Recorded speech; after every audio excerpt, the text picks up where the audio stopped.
Já parou para pensar de onde vêm as regras que organizam um país inteiro? Hoje, a gente vai fundo na origem de tudo, na força máxima que está por trás de qualquer lei, o chamado poder constituinte. É ele que, literalmente, desenha um mapa de uma nação. A gente sempre fala de leis, de direitos, de deveres, mas, no fim das contas, quem é que tem a autoridade para escrever a regra número um, a lei maior de todas, que é a Constituição? É exatamente essa pergunta que a gente começa a responder agora. Então, bora lá. Para começar, a gente precisa entender o que de fato é esse poder. Basicamente, é o poder que cria todos os outros poderes. É como se fosse o poder nível zero, sabe? Ele não obedece a nenhuma regra anterior, porque é ele que cria as regras do zero. É o ponto de partida absoluto. A autoridade que organiza um Estado a partir do nada. E olha, essa citação do ministro Carlos Aires Brito resume tudo de um jeito perfeito. Pensa numa lousa, num quadro negro, completamente limpo. O poder constituinte é a mão que pega o giz e começa a desenhar toda a estrutura do país ali. E o mais genial dessa analogia é que ela tem duas partes. Porque antes de escrever, primeiro você precisa apagar o que estava antes. Esse primeiro passo é o que a gente chama de poder desconstituinte. É o ato de limpar a lousa, de romper com as regras antigas, seja por uma revolução ou uma grande mudança política. Só depois, com tudo limpo, é que o poder constituinte entra em cena para escrever o novo jogo. Tá, beleza. Mas se esse poder é tão fundamental, quem é o dono dele? A quem ele pertence? Vamos entender isso melhor. Ao longo da história, essa pergunta teve várias respostas. Tinha gente que dizia que o poder vinha de Deus, outros que era do rei. Lá na Revolução Francesa, um pensador importante, o Abade Sieyès, disse que o poder era da nação. Hoje, a ideia que prevalece na maioria das democracias é bem direta. O poder pertence ao povo. E aqui, a escolha da palavra é muito importante. Nação é uma ideia mais sociológica, um grupo de pessoas com a mesma cultura, língua e história. Já povo, para o direito constitucional, é um conceito jurídico. É o conjunto de cidadãos de um país ligados por um documento, pela nacionalidade. É por isso que constituições como a nossa dizem que todo o poder emana do povo. Agora, esse poder não é uma coisa só, não. Ele se manifesta de formas diferentes. Vamos ver as classificações dele. A distinção mais importante que a gente precisa saber é essa aqui, entre o poder originário e o derivado. Pensa assim, o originário é o criador, aquele que escreveu na lousa em branco.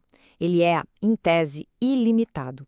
Mas, depois que ele cria a Constituição, ele dá vida a uma criatura sua, o poder derivado. E qual a função dele? Mudar a Constituição, fazer emendas. Só que ele não é livre, ele tem que seguir as regras do jogo que o criador dele, o poder originário, estabeleceu. Outro jeito de olhar para isso é diferenciar o poder fundacional do reconstituinte. O fundacional é aquele que cria um Estado pela primeiríssima vez, como foi com a nossa primeira Constituição, lá em 1824. Já o reconstituinte acontece quando o país que já existe passa por uma grande crise, uma ruptura, e precisa ser todo reorganizado com uma nova Constituição. Foi o que aconteceu com a gente em 1988, na transição para a democracia. Então, chegamos num ponto-chave. Depois que a Constituição está pronta, ela fica congelada para sempre? Claro que não. Vamos ver como as mudanças podem acontecer. Existem basicamente duas estradas para essa mudança. A primeira é a formal, seguir o passo a passo que a própria Constituição define para aprovar uma emenda. A segunda é informal, um processo muito mais sutil, em que o texto continua o mesmo, mas a interpretação dele, o seu significado, muda com o tempo. E esse processo informal tem um nome técnico bem interessante. É a chamada mutação constitucional. E para entender, nada melhor do que um exemplo clássico. A nossa Constituição de 88 diz o seguinte: a casa é asilo inviolável do indivíduo. O texto parece bem claro, né?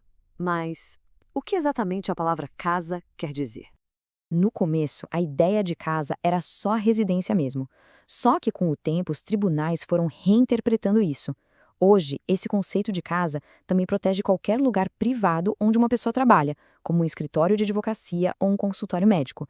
A frase na Constituição não mudou uma vírgula, mas o seu alcance, a sua proteção, se expandiu.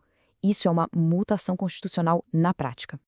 Isso tudo nos leva a uma última questão que é talvez a mais fascinante. Será que até mesmo o poder de mudar a Constituição tem limites? A resposta, por incrível que pareça, é sim. O mesmo poder que cria tudo do zero pode decidir colocar limites para o futuro. Ou seja, Ao escrever a Constituição, o poder constituinte originário pode dizer: olha, certas regras são tão importantes, mas tão importantes, que ninguém vai poder mudar, nem mesmo pelo processo de emenda.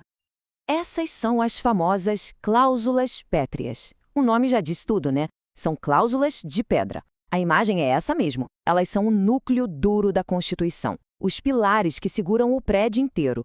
São literalmente as regras que não podem ser quebradas. No caso do Brasil, a Constituição de 88 deixou bem claro quais são esses pilares intocáveis. Não dá para passar uma emenda para acabar com a federação, por exemplo, nem para acabar com o voto direto, com a separação entre executivo, legislativo e judiciário, ou para revogar os direitos e garantias individuais. E aí, para fechar, fica uma reflexão, um paradoxo que mora no coração da democracia. Pensa bem, se a geração que escreveu a Constituição pode criar regras que nunca mais poderão ser mudadas, ela não está, de certa forma, governando do túmulo, impondo a sua vontade para sempre? É a grande questão da democracia entre as gerações. Até que ponto o passado pode amarrar as mãos do presente e do futuro? É uma pergunta complexa, sem resposta fácil e que mostra toda a profundidade do que significa ter o poder de criar uma nação.